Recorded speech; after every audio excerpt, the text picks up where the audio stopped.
سر اس میں آپ نے گولی چلانے کی بات کی کہ آپ پروٹیسٹ اگر کرتے ہیں تو آپ لوگ پاکستان تحریک انصاف پہ گولیاں چلائی جاتی ہے، تو کیا ہم یہ سمجھ لیں کہ آپ پہ گولیاں چلائی جاتی ہے اس لیے آپ نے اپنے احتجاجوں کو خیبر پختونخوا تک محدود کیا ہے؟ گزشتہ روز آپ نے ثوابی میں جلسہ کیا۔ پاکستان تحریک انصاف پاکستان کی سب سے بڑی جمہوری پارٹی ہے، پوری پاکستان میں اس کی وجود ایگزسٹ کرتی ہے، بلوچستان میں، سندھ میں، پنجاب میں، تو پھر آپ کے پی سے نکل کر دوسرے صوبوں میں کیپٹل ٹیریٹری اسلام آباد میں احتجاج کیوں نہیں کرتے ہیں؟ اور آپ کو تو پتہ ہے نا، آپ کو تو پتہ ہے کہ ہم نے کیپٹل ٹیریٹری میں جب بھی جانے کی کوشش کی تو ہم پہ کتنے انسوگیس ہوئی، کتنے شیلنگ برسائی گئی، کتنے فائر ہمارے خلاف ہوئی، کتنی گولی چلی لوگوں۔ آج بھی کل بھی مردان میں ایک ہمارا ورکر شہید ہوا، زخموں کا تاب نہ لا کے وہ شہید ہوا۔ کل بھی 15 ورکرز ہمارے شہید ہوئے اس میں، اور سینکڑوں ابھی تک لاپتہ ہے، ہزاروں ابھی تک۔ اس وقت میں وہ کلاس سے اس دن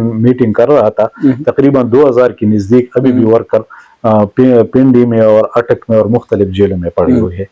تو آپ مجھے یہ بتائیں کہ ریاست پاور اور دہشت گردی پورے عروج پر ہے، تو اس میں ہم کس طرح وہاں پہ جائے؟ پنجاب میں ہم نے کال دی تھی 8 فروری کو، شمالی پنجاب کو ہم نے بولا تھا کہ آپ نے اس جلسے میں شرکت کرنا ہے اور باقی اپنے اپنے حلقوں میں نکلنا ہوگا۔ وہ اپنے حلقوں میں نکلنے والے پاکستان پر اجازت نہیں دی گئی، مینار پاکستان پر اجازت نہیں گئی۔ میرے ساتھ یہ واٹس ایپ گروپ ہے، پارلیمنٹری گروپ، اسی رات میں دیکھ رہا تھا 2 رات پہلے کہ ہر حلقے سے 50 60 70 جو سرکردہ ورکرز تھے اس کو اٹھا لیا گیا، اس کو گرفتار کیا، راستے بند کر دی گئی، ایم این ایز اور ایم پی ایس کے گھروں پہ چھاپے مارے گئے، اس کو گھروں میں سامان توڑ دی گئے۔ تو ایسی حالت میں وہ بیچارے کس طرح نکلے گی؟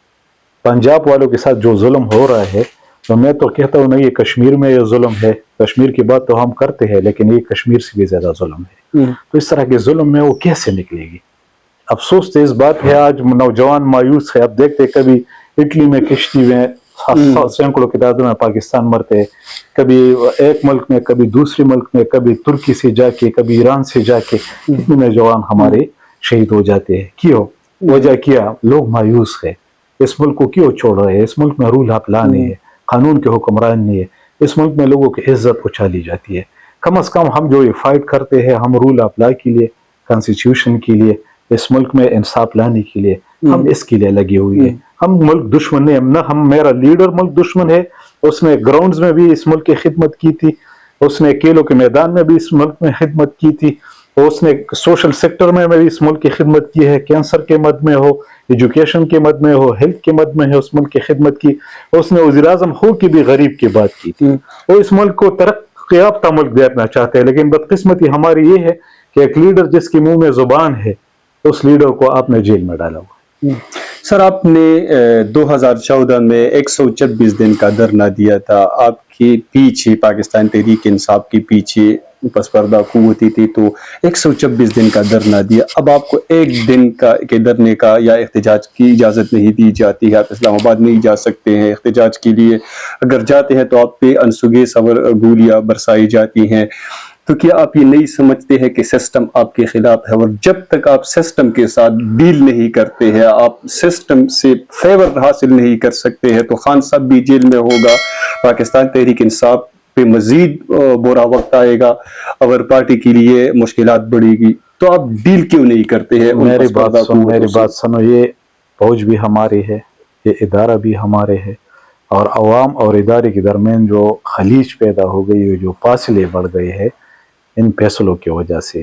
خان صاحب بار بار 3 دفعہ تو اس نے خط اوپن لیٹر لکھ لی، اس میں یہی سمجھانے کی کوشش کرتے ہیں کہ آپ تھوڑا سا مذاق ہے، اڑاتے رہے گی، یہ تو پہلے بھی اڑاتے ہیں، لیکن وہ کس لیے کہتے ہیں کہ فوج اور عوام کے درمیان فاصلہ بڑھ گیا۔ یہ ملک اسٹریٹجیکلی ایسے خطے پہ ہے کہ یہاں پہ ایک طرف ہمارے ساتھ افغانستان ہے، دوسری طرف ایران ہے، تیسری طرف اگر آپ جا کے انڈیا ہے، تو ایسے درمیان میں ہمارا کنٹری ہے۔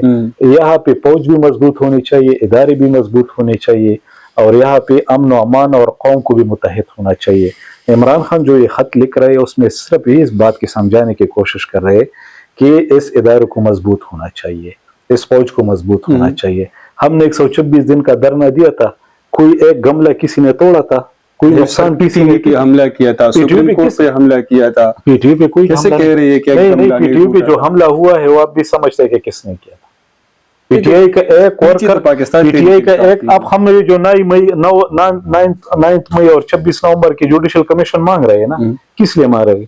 اس لیے ہم یہ کہہ رہے ہیں کہ سی سی ٹی وی فوٹیج لے لے, وہ ہمیں قوم کے سامنے رکھ دے, وہ جوڈیشل کمیشن بنا دے, جوڈیشل کمیشن کے سامنے رکھ دے, پتہ چلے گا کہ پی ٹی آئی نے دہشت گردی کی ہے یا اس نے املاک کو جلایا ہے یا کس نے یہ جلایا ہے, تاکہ پتہ چلے. ریڈیو پاکستان پشاور میں تقریباً ورکر اس سے 200 میٹر کے فاصلے پہ تھے, پی سی سے لے کر, اب سرینا ہو گئی ہے ہوٹل, پی سی سے لے کر پشاور ہائی کورٹ تک 250 C C T V H D کیمرے ہے, 250.